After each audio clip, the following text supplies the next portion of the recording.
সংকেত জেগে উঠেছে, বলি কোথায়? তারপর হেসে উঠলো। আমরা ভয়ে জমে গেলাম। ঠিক তখনই চারপাশে বাতাস ঘুরতে শুরু করলো, পাতাগুলো নিজে থেকে কাঁপতে লাগলো।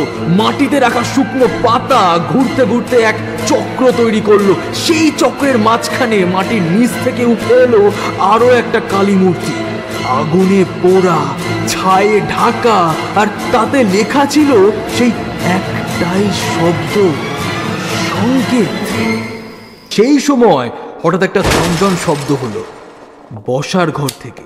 ঘরের সবাই ঘুম ভেঙে ছুটে এলো। সেখানে দেখি দেয়ালের পাশে রাখা পুরনো কাঠের আলনাটা উল্টে পড়ে আছে। জয় কালী, জয় রক্ষা কালী জয়। মামা হঠাৎ বললেন, এই কালী মূর্তি একসময় এই বাড়ির ঠাকুর ঘরে পূজিত হতো।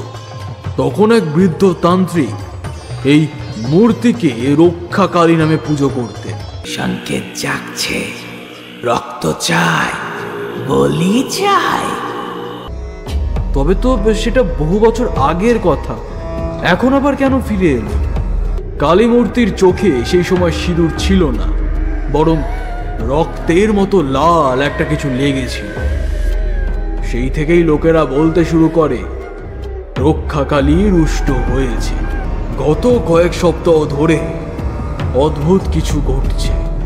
অচেনা ভাষার উচ্চারণ, যেন কোনো প্রাচীন মন্ত্রপাঠ।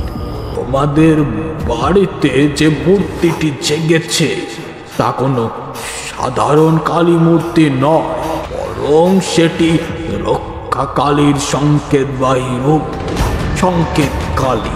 এই মূর্তি তখনই জাগে যখন কারো রক্তের পাপ অতীত ভুলে যায় আর প্রতিশোধ নিতে আসে আদি শক্তি।